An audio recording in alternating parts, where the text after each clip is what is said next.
What happens when you follow a path that has been deliberately erased from maps? Not just abandoned, not just forgotten, but actively hidden from public view by authorities who know something you don't. There are trails in northern Ontario that don't just lead to nowhere. They lead to places that shouldn't exist anymore. Places where warning signs have turned into faded whispers. Where nature has reclaimed what humanity tried to bury. And where the line between history and horror becomes dangerously thin. Have you ever wondered why certain areas are marked as off-limits? Why governments spend millions sealing off locations and then pretend they were never there?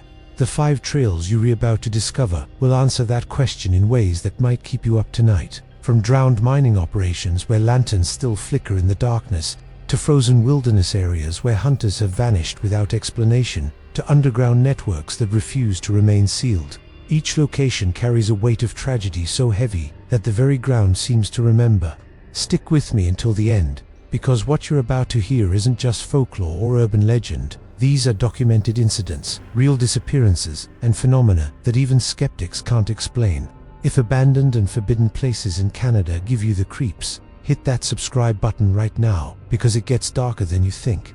Let me take you to the first trail, a place where silver brought fortune ...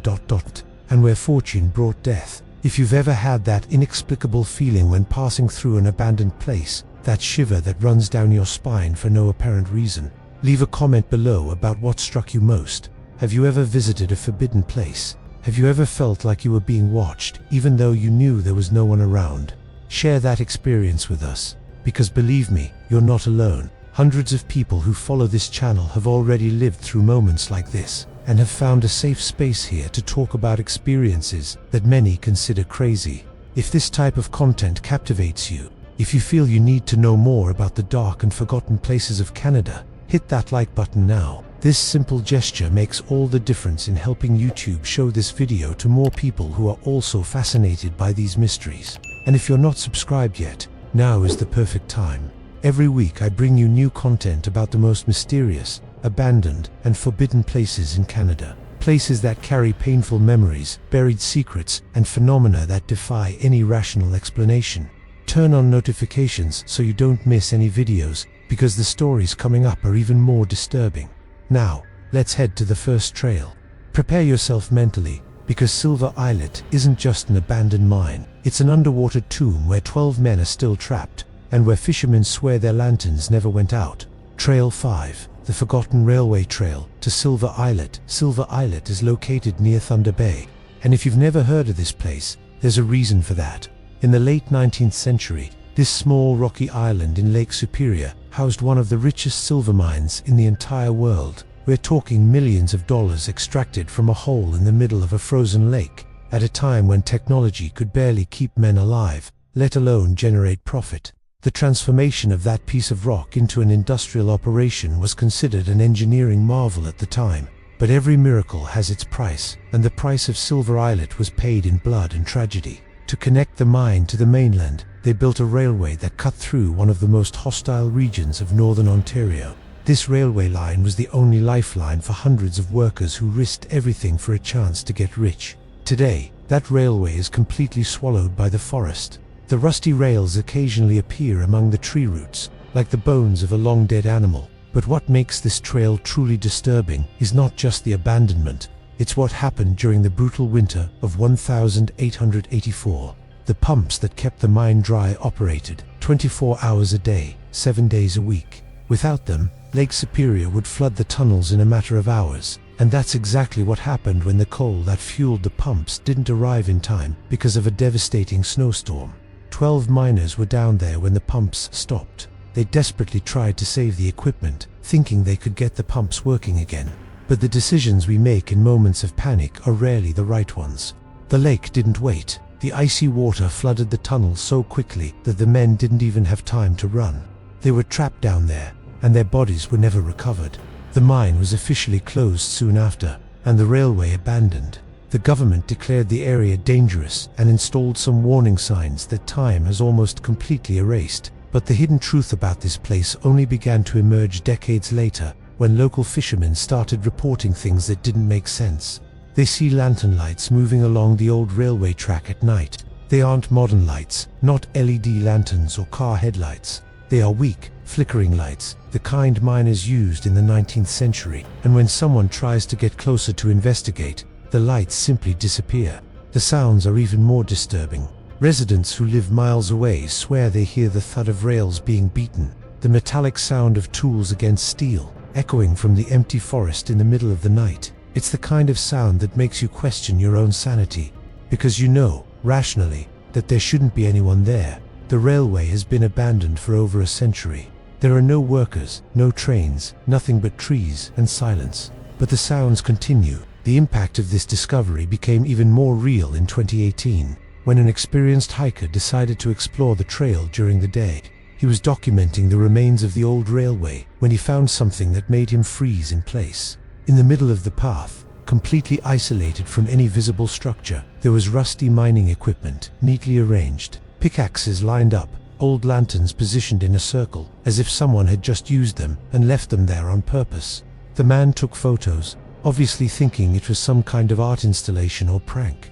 But when he returned a week later with friends to show them the site, the equipment had completely disappeared. There were no drag marks, no footprints, nothing to indicate that anyone had been there.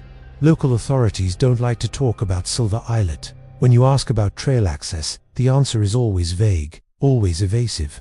They mention structural hazards, vertical shafts, hidden by vegetation, an unstable submerged mine. All technically true, but you sense there's something more, something they prefer not to reveal. The journey through this trail isn't just physical. It's a journey through a tragedy that refuses to be forgotten, through fatal decisions that still echo more than a century later. Comment below. They still there. If you believe that some places truly hold memories so strong that they transcend time. But if you think an abandoned mine is scary enough, get ready, because the next trail leads to a place that officially never existed. Trail 4. The erased path to Ghost River Wilderness, Chapleau Crown Game Preserve, is Ontario's largest protected area, a territory so vast it makes Yellowstone National Park seem small. We're talking thousands of square kilometers of untouched boreal forest, where winter transforms everything into an alien landscape of absolute white and sepulchral silence. For decades, this region was traversed by trappers, the Franco-Canadian trappers who lived for months isolated in the woods, setting traps for animals with valuable furs. They knew every tree, every stream, every secret trail that cut through the heart of this frozen immensity. But there was one specific trail, used for generations, that in 1952 became synonymous with terror. That winter, an entire family of trappers set out on their annual expedition. They were experienced people who had survived previous brutal winters without a problem. They knew the dangers of the region better than any government official sitting in a warm office in Toronto. But something happened on that trail, something that defied all the experience and all the survival logic they had accumulated over generations. When spring finally arrived and search teams were able to access the area, what they found completely transformed their understanding of that place. The bodies were perfectly preserved by the extreme cold, but it was their position that made no sense. They were sitting in a perfect circle in the snow, all facing upwards, looking at the sky. There were no signs of struggle, no evidence of animal attacks, no marks of severe hypothermia. Their provisions were intact in their backpacks, their traps completely empty, as if they had never been used. The impact of this discovery on the rescue teams was profound. These were trained men, accustomed to seeing death in the forest. But this was different. This was unnatural. The official medical reports listed the cause of death as exposure to the few elements, but anyone who read the full details knows that this explanation doesn't add up. People dying of cold try to warm themselves, try to find shelter, desperately consume their provisions. These trappers simply stopped, as if something had switched off their will to survive, as if they had made a collective decision to just sit and wait. Wait for what? No one could answer that question. But that wasn't the only tragedy on that trail. Between 1952 and 1978, 3 more different groups disappeared in the same area. Some bodies were found, others never. The pattern was always similar: experienced, well-equipped people who simply stopped responding to radio calls and were found dead or never seen again. The transformation in government policy was swift and definitive. In 1978, accessing that specific area of Chapleau became a federal crime. It wasn't classified as discouraged or dangerous. It was prohibited by law, with severe penalties for anyone who attempted to enter. The official explanation has always been the same: extreme weather conditions and dangerous wildlife. Technically true, but retired forest rangers who worked in the region during those years tell a different story behind the scenes. They speak of something in the forest that doesn't want company, of areas where the animals themselves refuse to enter, of silences so absolute they make their ears ring. A former ranger named Robert Mercier, now 83 years old, said in an unofficial interview in 2015, "The government can call it whatever it wants. We who worked there knew the truth.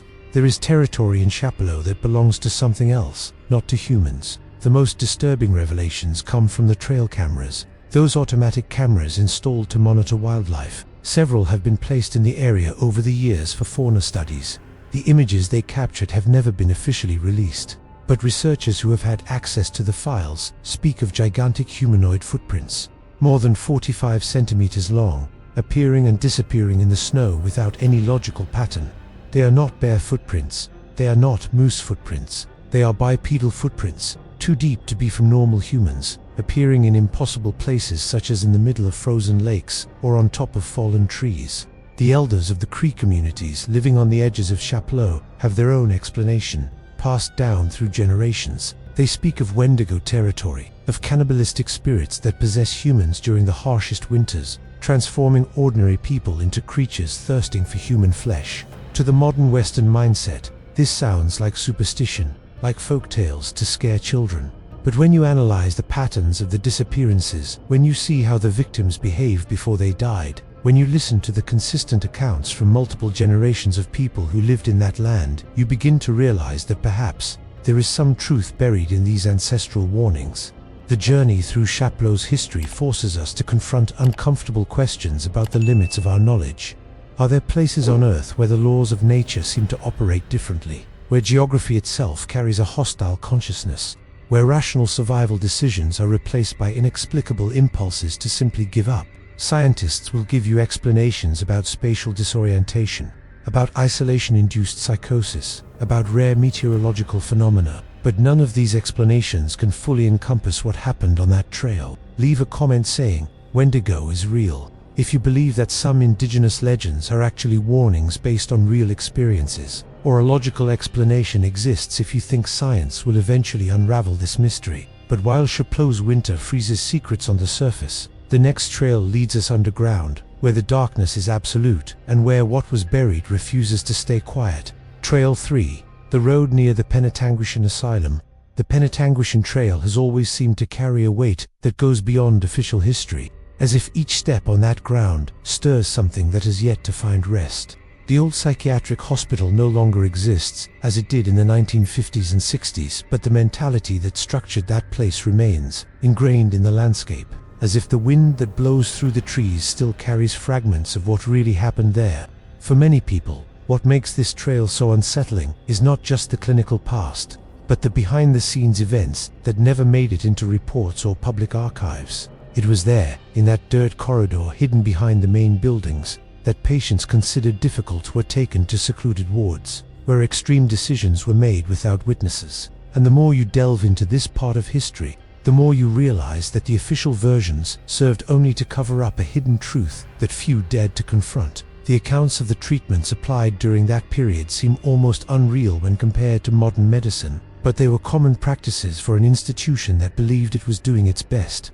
Lobotomies, forced isolation, experiments with medications that would be banned anywhere in the world today. This kind of context helps us understand the psychological impact that environment left on everyone who passed through there, whether patients, employees, or even visitors who never returned. And when you walk around this forgotten path, it's impossible not to be struck by the feeling that all of this is recorded on the natural walls of that space, as if the trees had witnessed every decision made, every muffled cry, every forced transformation that marked the lives of so many people. Now I want to delve even deeper into this subject, because there is a less visible layer to this story that only reveals itself when you pay attention to the details left behind. Rusty objects without explanation, parts of structures that don't match old maps, chains attached to concrete blocks with no apparent function.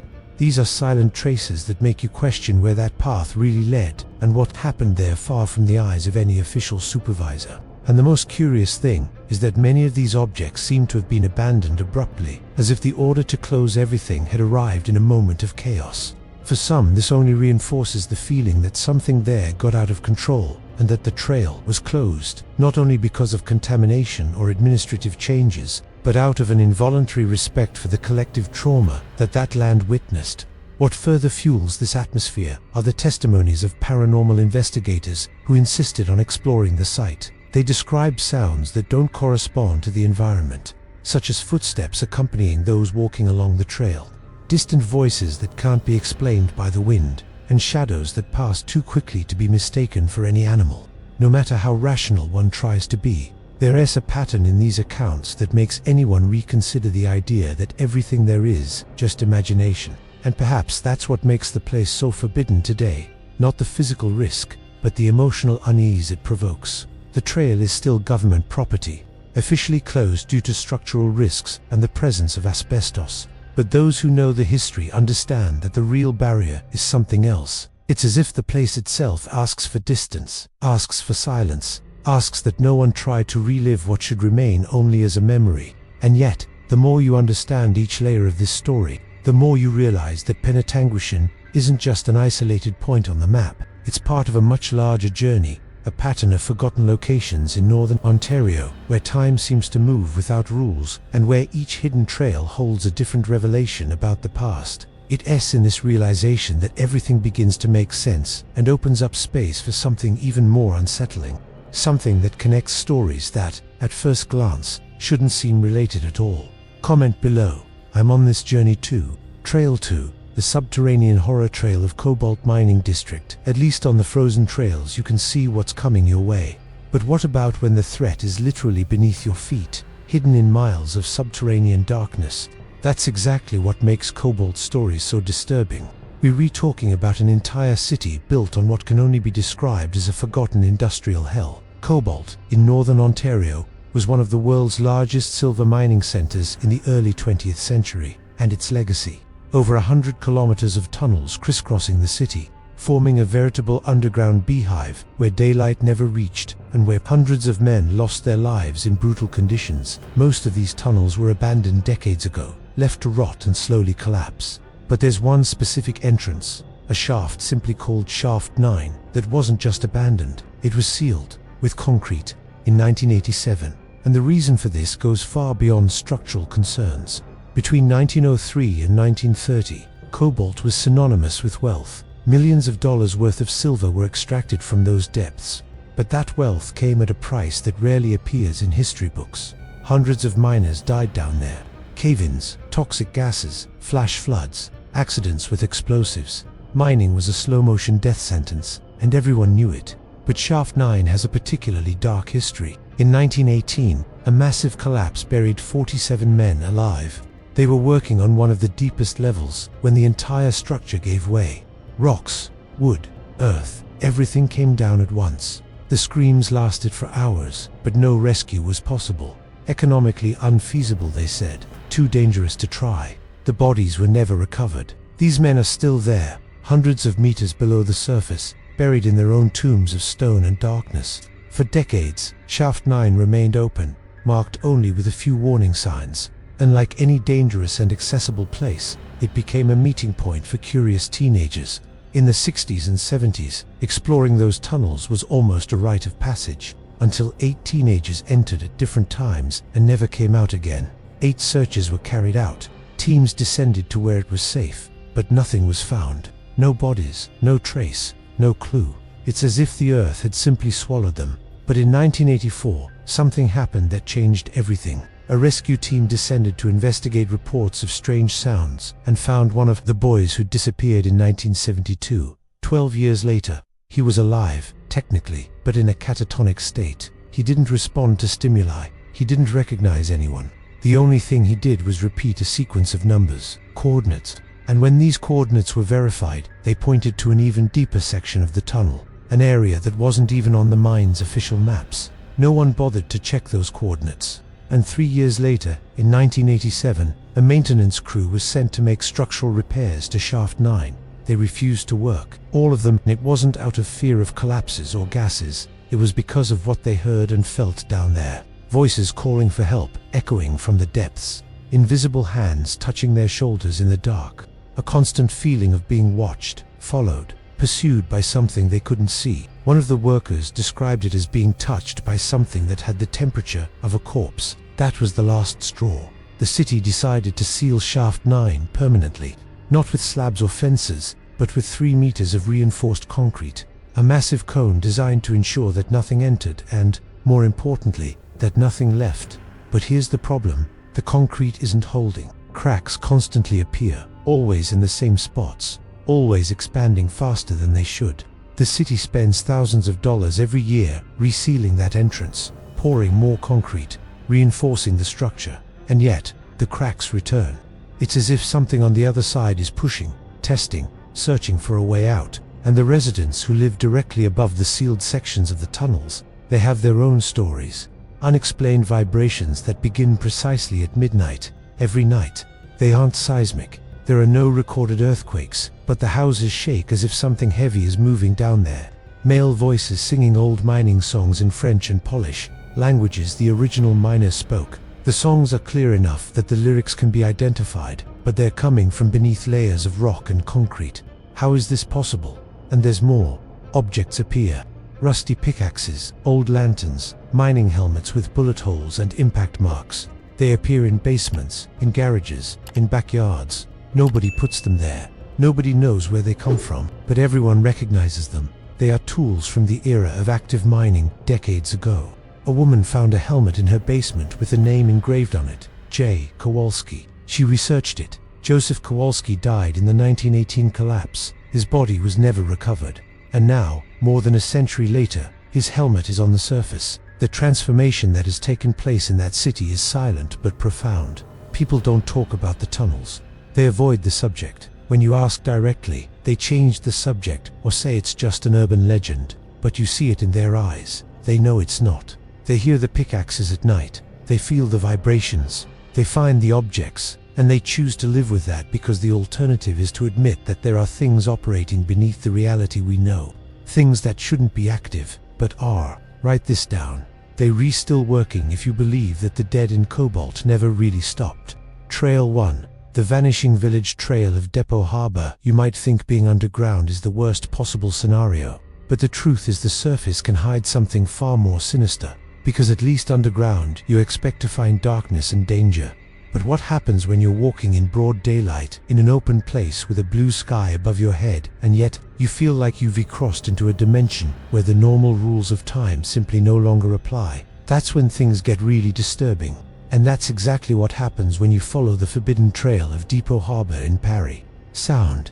This place is the perfect definition of a ghost town, but not in the romantic and nostalgic sense we see in movies. We're talking about a place that has literally been erased from existence.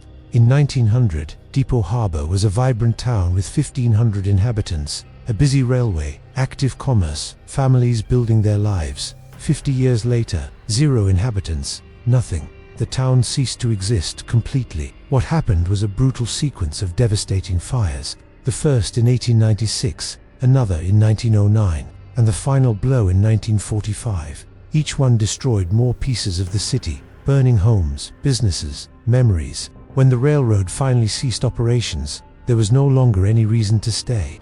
People simply left, abandoning what remained for nature to reclaim. Today, officially, that peninsula is private property, with entry strictly prohibited. Signs make it very clear, do not enter.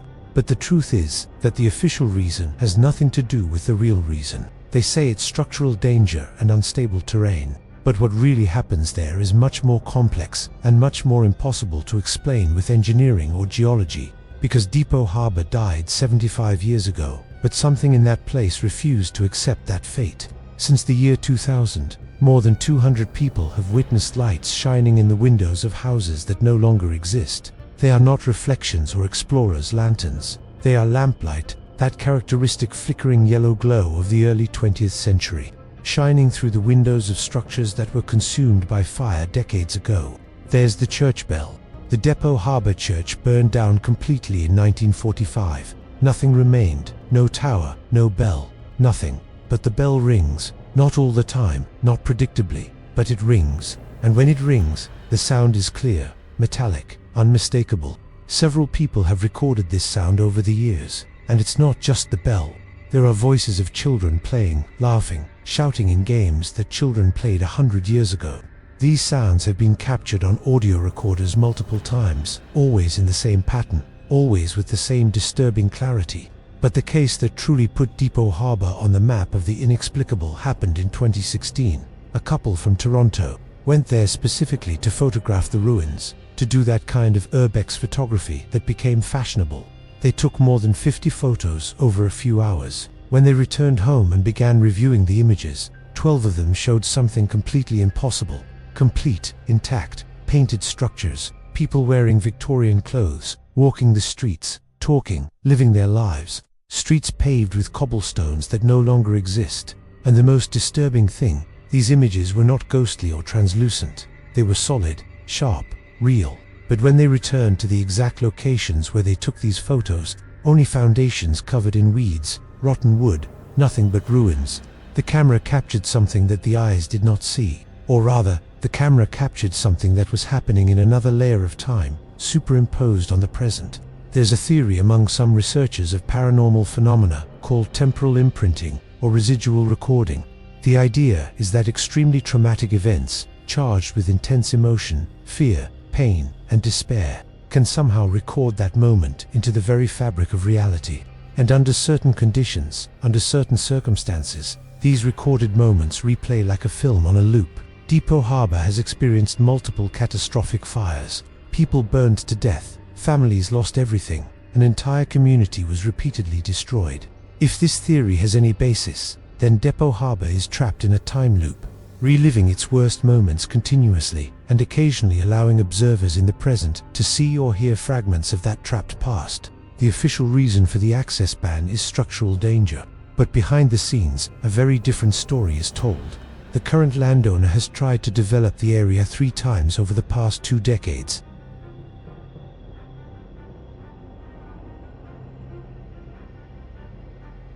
And each time the crews abandoned the work, they didn't politely quit, they just quit. Tools left where they fell, heavy equipment simply left behind. When questioned about what happened, none of the workers wanted to speak publicly, but in private conversations, the accounts are consistent. Disturbing experiences, a feeling of being constantly watched, tools disappearing and reappearing in impossible places, and something deeper, more visceral, the absolute feeling that they were not welcome, that they were violating something sacred, and that there were consequences for persisting.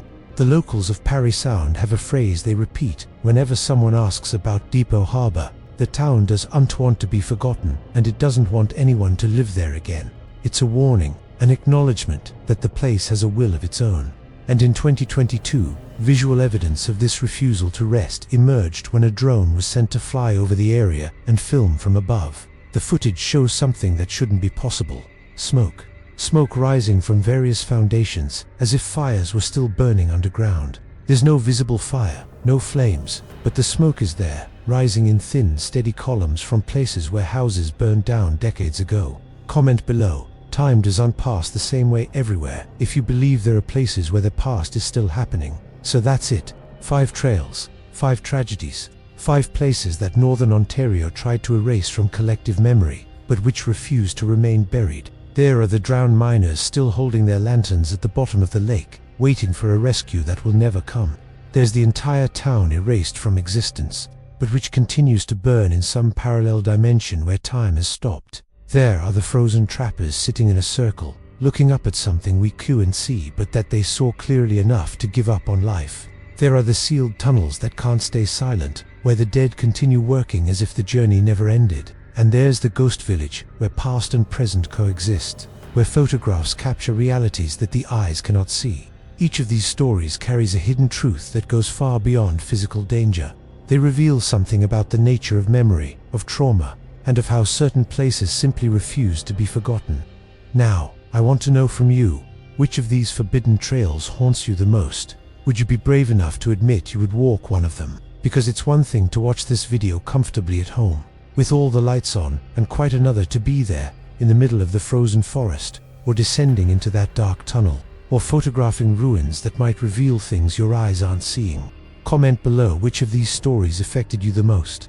You might even know someone who has been to one of these areas, or you might even have a similar story to tell. I read all the comments, and sometimes the best revelations come from the viewer, not the narrator. If this video made you look over your shoulder, if you felt that shiver down your spine at any point, leave a like. It's not just for the algorithm, although that helps. It's because when you leave a like, you're telling me that this kind of content is worthwhile, that investigating these forgotten stories, these forbidden places, these truths they try to hide from us, all of this makes sense. And if you've made it this far, to the end of this video, write in the comments, "I'm with you until the end." That way, I know who really dove deep into this journey with me. And if you're not already subscribed to the channel, now's the time. Every week I bring you in-depth investigations into the most forbidden, abandoned, and haunted places in Canada. These are the places the authorities don't want you to know about. The stories that have been deliberately erased from official records. The phenomena that science can't explain but that continue to happen. If you like this kind of content, going beyond the surface, questioning official narratives, and discovering what's really going on behind the scenes, then you need to subscribe here.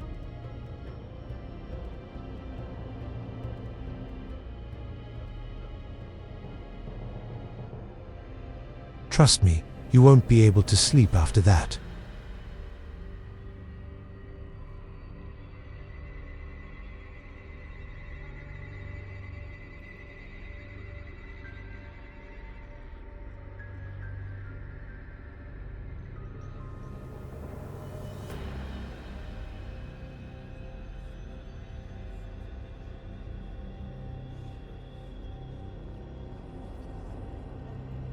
Before you go, let me remind you of something. These trails were closed for a reason, and it's not always to protect you from the trails. Sometimes it's to protect what's on those trails from being discovered. So stay curious, stay skeptical, question everything, but above all, stay away from places that lead nowhere.